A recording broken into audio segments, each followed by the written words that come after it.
Graça e paz, irmãos, amém?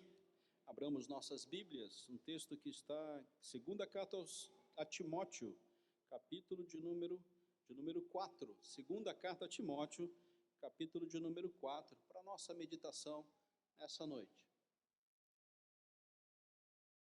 Segunda carta a Timóteo, capítulo de número 4.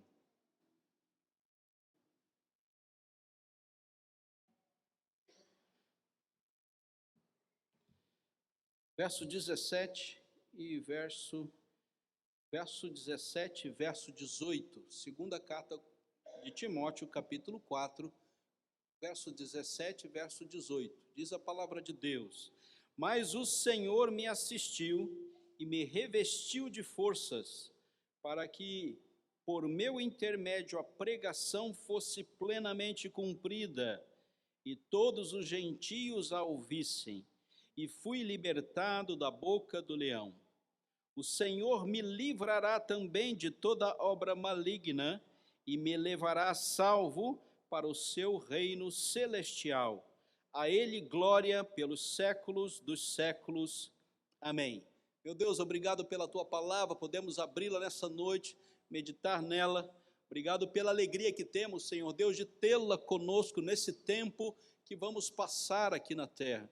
Obrigado porque nesse tempo somos instruídos, somos conduzidos por Ti mesmo, no Teu Santo Espírito, no uso da Tua palavra, enchendo os nossos corações, nos fortalece, nos revigora, estende a nossa fé, Senhor Deus, para que cheguemos ao cumprimento da nossa missão como igreja Tua, até que o Senhor volte ou até que estejamos contigo. Assim oramos em nome de Jesus. Amém. Queridos, esse texto fala a respeito da presença de Deus, e que Deus está comigo, e a palavra aqui é no singular mesmo, Deus está comigo, o cuidado que Deus tem com a minha pessoa, com a minha caminhada aqui na terra até chegar na glória, e Deus está comigo porque eu preciso pessoalmente de Deus. Eu tenho uma relação pessoal com Ele. Paulo aqui fala a Timóteo e mostra toda a sua caminhada ministerial, de todas aquelas pessoas que andaram com ele, de todas aquelas pessoas que fortaleceram a sua caminhada, o seu ministério, a sua qualificação como apóstolo aos gentios. Todos estavam ali prontos a ajudá-lo como igreja do Senhor Jesus Cristo, e ao final da sua lide, depois de ter combatido o bom combate, um por um foi deixando Paulo sozinho. E diz Paulo, me encontrei absolutamente só. A dimensão da igreja é extremamente abençoadora. E o fato de podermos sair de nossas casas dessa noite e chegarmos aqui e termos um grupo de irmãos para cultuar a Deus junto, é um diferencial que muitos não podem experimentar pelo mundo afora. Mas a nós foi dado a bênção de termos uma igreja na qual somos acolhidos e abençoados pela caminhada junto com os irmãos. Deus está comigo, Deus sempre estará comigo, Ele nunca vai me abandonar. E o contexto aqui, se você ler esse texto, contexto anterior, você vai ver que Paulo faz uma leitura para Timóteo pedindo socorro. Ele foi abandonado, ele foi deixado à sua sorte. Aqueles que andavam com ele já não andam mais. Demas, tendo amado o presente século, me abandonou. Depois ele fala que Alexandre, o latoeiro, causou-me muitos males. O Senhor lhe dará paga segundo as suas obras. E depois ele fala mais ainda e diz que ninguém foi a seu favor quando ele precisava de defesa. Antes, verso 16, todos o abandonaram. E é possível, meu querido e minha querida irmã, que nós, como cristãos fiéis, membros de uma igreja, podemos ter uma necessidade da presença de Deus conosco, porque é possível que todos venham nos abandonar. Nós vivemos dentro de uma sociedade individualista. Nós vivemos dentro de uma cultura egocêntrica e nós vivemos dentro de uma leitura do relativismo ideológico, e isso conduz a minha e a sua mente social, cultural e ideologicamente para distante dos seus irmãos em Cristo. Nós somos muito bons em fazer muitas coisas, mas nós não queremos mais nos relacionar. Nós queremos ficar nas nossas casas, com os nossos computadores, com a nossa renda, com os nossos valores, presos a nós mesmos. É difícil para eu encarar um irmão hoje. Eu não tenho mais afinidade com pessoas. E a pandemia veio fortalecer e intensificar essa contramão da vida da igreja. Paulo experimenta isso.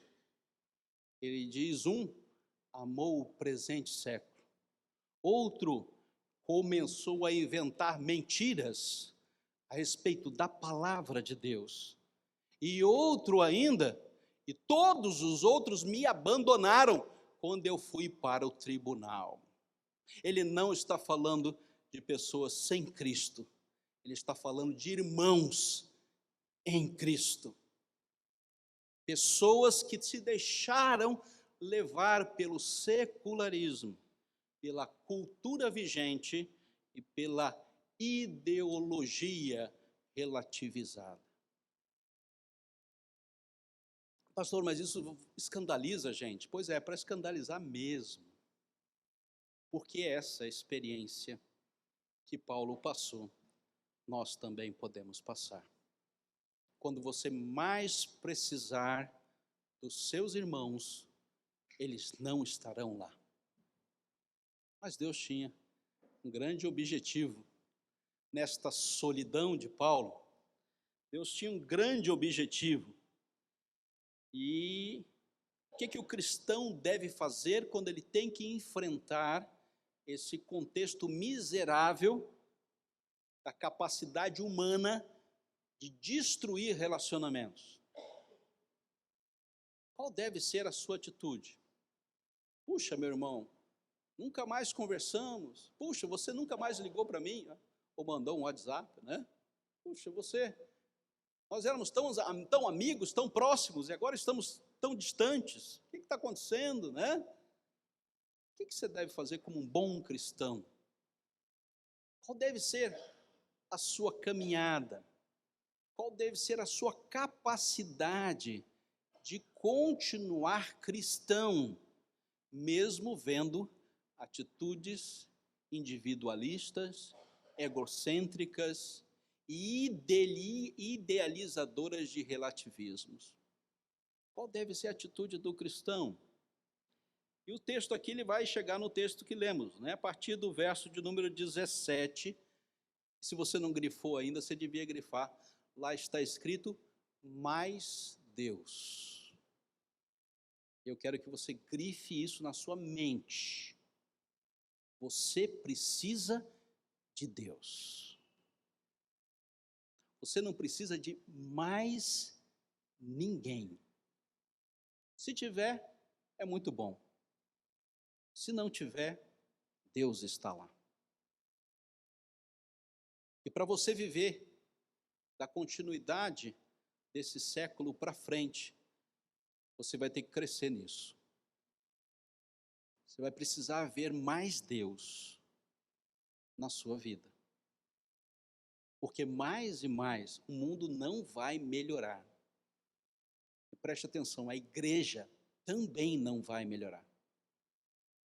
Porque a igreja é uma reunião de homens, totalmente contaminados com a realidade presente, com todos os seus objetivos sendo divergentes do que a própria palavra diz, usando a própria palavra para divergir do Deus da palavra, levando a igreja a um caminho e uma leitura vazia de Deus, e cheia de homens, cheia de ideias, cheia de estratégias, e menos relacionamentos, menos convivência, mais portas trancadas e mais alarmes ligados.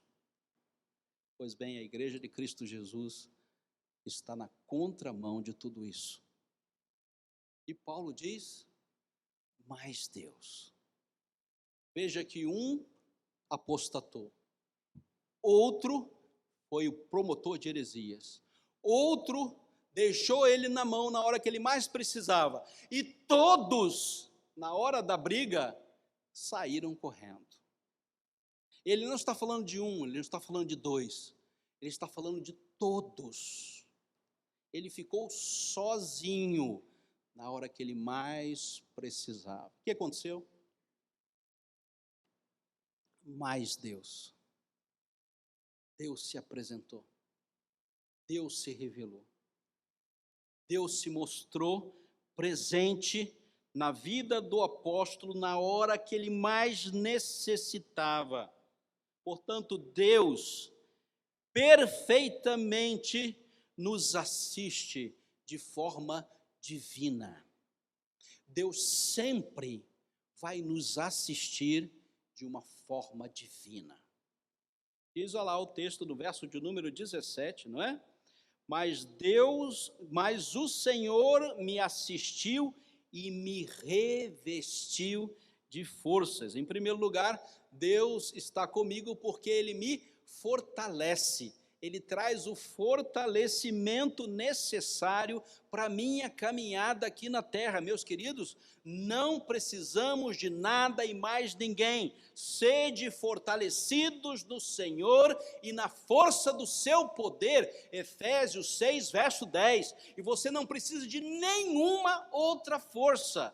Você não precisa de nenhum outro homem que venha dar um tapinha nas suas costas e dizer, vamos em frente, vai acontecer alguma coisa. Você precisa da força de Deus. E ela é extremamente suficiente para te conduzir no seio da igreja, fazendo a sua vontade, enfrentando todos os reveses, porque Deus vai trazer a força necessária para o seu espírito. Ele vai conduzir a sua existência com extrema habilidade. E Ele vai trazer à sua mente e o seu coração tudo o que você necessita para dar continuidade à sua caminhada. Se alguém serve, faça na força que Deus supre, porque nós não precisamos de nada para servir a Deus. Nós só precisamos da força que vem do próprio Deus. E a força da minha salvação sempre estará em Deus, e não na instituição religiosa, e não na capacidade de nós sermos bons homens dentro das nossas instituições. Não está em nós sermos aqueles que trarão a salvação, só Deus trará. E aqueles que confiam nas instituições, saibam, vocês estão em perigo. Porque as instituições são idealizações humanas. Só Deus pode nos fortalecer. Para quê? E o texto vai falar. Para que a pregação fosse plenamente cumprida. Paulo poderia muito bem entrar num estado de autocomiseração e falar, puxa vida, está vendo, Deus? O Senhor me deixou no meio de um povo e todo mundo me abandonou, fiquei sozinho. E agora, como é que eu vou fazer para dar continuidade à minha missão como pregador? Não, ele falou assim, não, Deus me deu a força que eu precisava para cumprir a minha missão. E não precisou de ninguém batendo nas costinhas de Paulo para dizer, vamos lá, vai lá, você vai conseguir, vai lá. Não precisamos de ninguém empurrando-nos para cumprir aquilo que é o nosso dever. Nós só precisamos de Deus.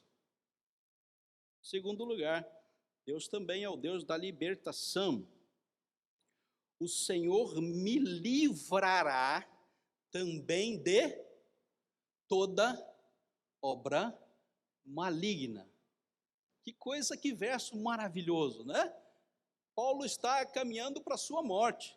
Ele já está entregando a sua carta de despedida. Ele falou: fique tranquilo, Paulo, porque Deus há de me livrar de toda ação do mal. O que está acontecendo hoje? O que acontece em nossa mente e nosso coração? Como está a nossa sociedade? A leitura cultural da igreja, a leitura ideológica da igreja, altamente contaminada com valores mundanos, porque a igreja novamente entra no erro do século das trevas, fazendo pacto com a sociedade. Essa é a igreja que nós estamos inseridos hoje. É a igreja de cursinhos, de imersões. A Bíblia não é mais suficiente para a igreja.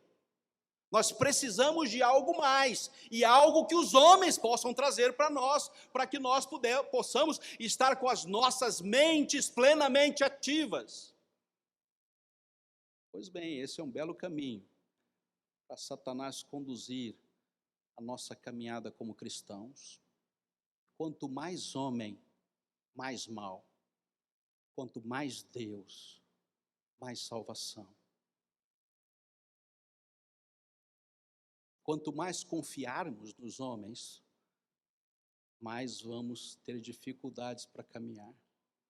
Quanto mais confiarmos em Deus, mais seremos fortalecidos e libertos da ação do mal. Diz o Salmo 124, não fosse o Senhor que esteve ao nosso lado. Preste atenção, Salmo 124, muito claro. Se não fosse Deus que estivesse ao nosso lado, nós teríamos sido engolidos vivos. Que coisa terrível, pastor. Pois é, mas essa é a grande verdade. Porque se Deus não estivesse agindo poderosamente, meu querido, você já tinha morrido há muito tempo. Nós somos como ovelhas indo para o matadouro. Pastor, mas que grande mal me sobreveio, tirou a minha paz, trouxe ansiedade ao meu coração. Pois eu quero lhe dizer, meu querido, Deus está ao seu lado. Ninguém vai te engolir vivo, porque Deus mesmo há de te livrar. E quantas vezes, você não tem a menor ideia, Deus já te livrou. Quantas vezes Ele já tirou você da morte? Muitas vezes, você não tem ideia quantas vezes você já foi poupado. A verdade, João 8, vai te libertar. E a verdade é esse livro aqui, não são os livros que estão em volta dele. O único livro que é a verdade é esse. Os que estão em volta dele, os discursos que estão em volta dele, não são a verdade. A verdade é só ele. E só ele fala ao seu coração. Todos os que estão em volta vão trazer muitas ideias para você. Mas só ele fala a verdade. Nenhum outro livro fala. Nenhuma ideia humana pode ser acrescentada a esse livro. Terceiro lugar, ele também é o Deus da salvação. Veja lá no verso 18, lá diz: o Senhor me livrará também de toda obra maligna e me levará a salvo para o seu reino celestial. Deus está com você porque Ele vai te levar para a eternidade. E desde o dia que Jesus Cristo o buscou para a sua graça, desde aquele momento, de maneira nenhuma Deus te lançará fora, meu irmão. Cuidado com os discursos que estão ao redor desta Bíblia, porque os discursos são humanos. Fique com a Bíblia, fique com a verdade. Você é um cidadão da eternidade e você só está aguardando o momento que Deus vai te buscar para levar até a sua casa eterna. Pela graça de Deus nós somos salvos e somente pela graça de Deus nós estamos aqui. Deus está conosco graciosamente. E ainda, aonde abundou o pecado, superabundou a graça. E nenhum pecado é capaz de tirar você da onde Deus te colocou. O seu pecado nunca será maior do que a ação graciosa de Deus. Você sempre estará abaixo da capacidade de Deus de te salvar. E quem salva, meu querido, é Deus. Nenhum de nós estaria aqui se Deus não nos tivesse trazido. Eu termino. Pós-lúdio, a Ele seja a glória pelos séculos dos séculos. Amém. A glória é de Deus. Conclusão, Deus está comigo me fortalecendo. Vamos indo de força em força e cada um deles se apresenta diante de Deus em Sião. Deus está comigo livrando, me libertando, e o nosso socorro está no nome do Senhor, Criador do céu e da terra. Deus está comigo me salvando, porque em nenhum outro há salvação, somente em Jesus Cristo. Que Deus abençoe a sua palavra. Deus fortaleça a nossa fé e que nós possamos confiar sempre. Ele nunca nos deixará sozinhos.